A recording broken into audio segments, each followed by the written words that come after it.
Greetings, everyone. I wanted to give an update on where we're at with the Fayette Mall incident involving Chaplain Pastor Officer Donovan Stewart mercilessly beating an autistic teenager with a closed fist to his head several times on February 2nd.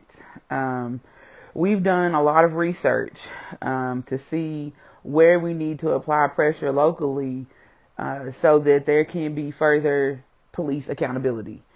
Because right now, the current structure that's in place, what has been revealed to us through our research after attending a committee of the whole meeting regarding police disciplinary action, is that currently there's a collective bargaining agreement between two different fraternal orders of police here. The Bluegrass Fraternal Order of Police Lodge Number 4 is the one that represents officers, and they have a collective bargaining agreement with the city. But when this collective bargaining agreement is drawn up and discussed, the only input that community members have, which is none, and public officials have, is according to the current laws in place and ordinances in place, is that the mayor either has input or the mayor can appoint somebody to have input with the collective bargaining agreement. Of course, Lexington Police Department and Fraternal Order of Police have a number of people that are present at the table. In years past, Mayor Gray simply appointed a lawyer from a local firm to represent the city in this collective bargaining process. And this is a deep issue, considering that over half of our local city budget goes to public safety, aka the police. Um, so a date to remember when it comes to this current collective bargaining agreement and us moving forward is that the current collective bargaining agreement in place, which from here on out I'll call CBA, expires November of this year. Given the research done based on past CBAs, discussions are probably and negotiations are probably going on at this given moment. Okay, so that's definitely something that we need to seek to change as a community, so that there's further community input. In years past, the city council has made a motion for the city council to have more direct input on the collective bargaining agreement. There's been some inconsistencies as far as interpretation of the law as to whether or not the city council has the ability to do so. Our sister city of similar size is Louisville, and because of a difference in distinction in Louisville being merged the way that they are, and the urban county government being what it is in Lexington, between Lexington and the county, um, somehow this allows for Louisville to have a civilian review board and for their city council to have input on police disciplinary action, but doesn't afford that same opportunity for Lexington. So it gets rather, detailed in, the state law, the local ordinances, the policies that exist, and then also what's in the collective bargaining agreement. We've worked on getting together a document that lists all of these references in determining where we can intercede in this, and we'll share that out as we go forward. We're also working. Hold on, Amani. There we go. Um, so we're also working on getting an updated list of demands together and listing what references are applicable under each of those demands. So another date to remember regarding the investigation of what we have been told has become a formal complaint against Officer Chaplain Donovan Stewart, is that there's a 60-day time limit on this investigation. Two things can make that go longer. The first thing that can make that go longer is if they file for an exemption or an extension and are granted that extension, and then there's a limit on the number of extensions that can be applied for.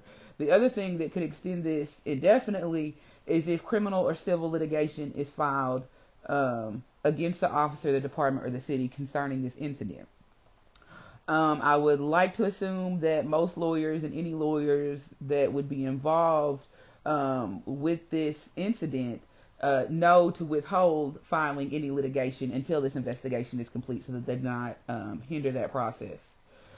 So those are two dates to keep in mind.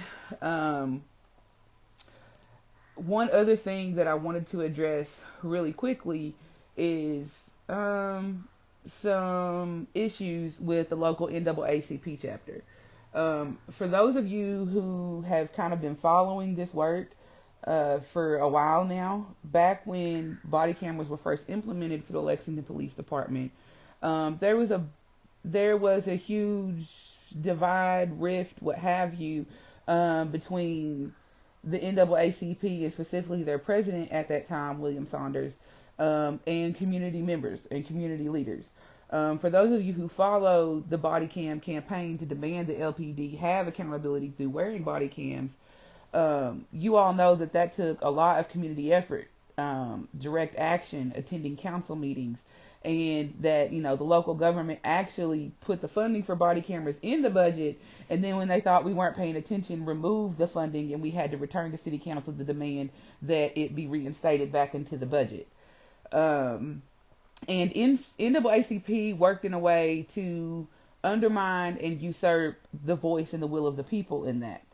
I don't want to go into too many extra details, but one point came at which the NAACP attempted to put out a press release that was worded in a way that the NAACP and the Lexington Police Department working together is why body cameras came about. And, as I just stated, anybody who truly followed it at the grassroots level knows that it was the push of the people that brought that about, not the NAACP and Lexington Police Department being totally willing, right? And so now we come to a point where the community has issued some demands. And these demands are not simply meant to be a band-aid and something to make us feel better momentarily, but to truly bring about systemic and transformative change to this city when it comes to the police department and their past extreme criminal activity being unchecked for decades in the 70s and 80s. Read Bluegrass Conspiracy if you haven't at this point. And now their current almost unchecked power with over half the city budget going to them to do pretty much whatever it is they want to do without direct public official or community input. And that is going to change.